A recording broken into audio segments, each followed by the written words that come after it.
Alright, so in this scenario, we got Waldo here on the beach. You're here too. We got our map. This is actually a map, not a photograph. Our scale is 1 inch to 3,600 inches in real life. There's our north arrow. There's Waldo. I'll save you the time of finding him. And there's you, the black dot next to your crazy looking little sister. And what your little sister wants to know is if you are capable of throwing a water balloon from your location and hitting Waldo in the face up here. Now you know that the farthest you've ever thrown a water balloon is 1,000 feet, which is pretty impressive by any standard. And so you want to know if Waldo lies within 1,000 feet so that you can hit him, and so that she can be proud of you and all that. So first off, what we need to do is consult our scale. So we know that every 1 inch on our map is 3,600 inches in real life. Now 3,600 inches we can easily convert to feet by dividing by 12. 3,600 divided by 12 is 300. So every 1 inch is also 300 feet. So we draw a line on our map and we measure it. It turns out it's 3 inches long. Again, don't get your rulers out, but we're going to call it 3 inches for our purposes. Now from us to Waldo is 3 inches.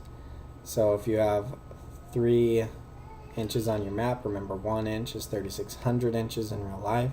So you can multiply this number by 3 and get the inches in real life. However, since we already converted to feet, we know that 1 inch is 300 feet. That's an easier multiplication. So 300 for every inch. So 300 times 3 is 900 feet. So he does lie within the 1,000 feet of your throwing capacity. So you go ahead and you launch the water balloon and you nail Waldo smack dab in the face. And he gets pretty mad. Alright, so you want to save yourself from Waldo's wrath because you don't usually see someone like Waldo getting mad. So what you're going to do is you're going to help him out. So Waldo came to the beach today with his metal detector, map, and compass, and he's been tracing his path that he's been going with his metal detector. So here's the azimuth, and here's the distance that he went with each azimuth. On the next slide, I'll show you where his starting point was. So the problem with Waldo's trip today is, as he's been finding his treasures with the metal detector, he's put them in his back pocket, but his back pocket has a hole in it.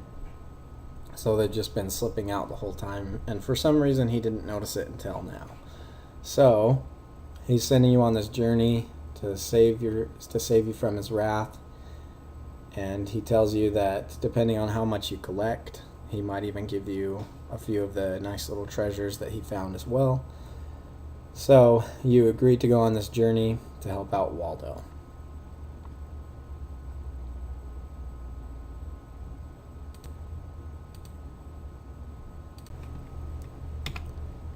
Alright, there's our map again. There's our scale up in the top left corner with our north arrow. Now there's his starting location with the black dot. That's where you are now. He's left you to your own because he's got to go catch up on some reading with his stack of books over on the beach. So he's going to let you go through his journey and find his missing items and bring them back so that you can avoid his wrath. He's for now tied a GPS onto you, so you can't just run away because he'll find you. So you got to do this. Now, why did he use a compass if he had a GPS? I don't know, but maybe he's just old-fashioned. So the first piece there he is again, and the first piece of information he gives you is from his starting location. He used an azimuth of 330 degrees, and he traveled 300 feet. So remember that for every 1 inch on our map, it's 3,600 inches in real life, or 300 feet. So if we go 1 inch and 330 degrees, we should be able to trace his path. So we'll use our compass. We'll find 330 degrees right here. We'll put down our 1 inch marker and we'll follow that, and we find some nice treasures along the way. He dropped a gold ring and a couple of old coins. So far so good. Alright, so the next one on our list is an azimuth of 76 degrees and a distance of 150 feet. So remember, if 1 inch is 300 feet in real life, then 150 is half of that, so a half an inch is going to be 150 feet. So first off, we need to find our 76, and that's about right here. So 76 degrees that way, and 150 feet. So again, that's a half an inch. So it's about that much distance. Again, it's not perfectly lined up because this is PowerPoint. I mean, normally you'd do a little bit better than that, but yeah, we still were able to recover his treasures. The next one, same thing, 360 degrees. We know that's directly north, so that's pretty easy. We probably won't even need to line up our azimuth compass this time. We just go straight north, alright? But this time we need to go 600 feet. So remember, 1 inch is 300 feet, and so 2 inches is 600 feet. So we need to go 2 inches on the map north. Alright, so there's that. And along the way you get up to this guy right here, and he's like, I don't know what you're talking about. I haven't seen any shiny stuff. But you know he's lying, and he probably has some of Waldo's treasures, but he looks like he might be fearsome, so you just let it go. Anyway, so the next one, here we are. We need to start at this point again, right here, right on this guy's towel, and we need to go 145 degrees, this time 900 feet. So 900 feet, that's going to be 3 inches according to our conversion. I recommend that you do these conversions yourself to get some practice. So 145 degrees, that's about right here, and we go that way for 3 inches. That's 900 feet, and they're off. Okay, alright, not sure what happened here, but we'll just go with it because I don't want to go fix the PowerPoint, but just remember that there was a line right here that for some reason is now gone. But that doesn't matter because we already walked that way. So we're going to center our compass again on where we left off. This time we are going to go 32 degrees, and we're going to go 450 feet. So 450 feet, that's an inch and a half, because 300 plus 150 is 1 inch plus a half an inch. Okay, you can do the conversion yourself by looking at the scale.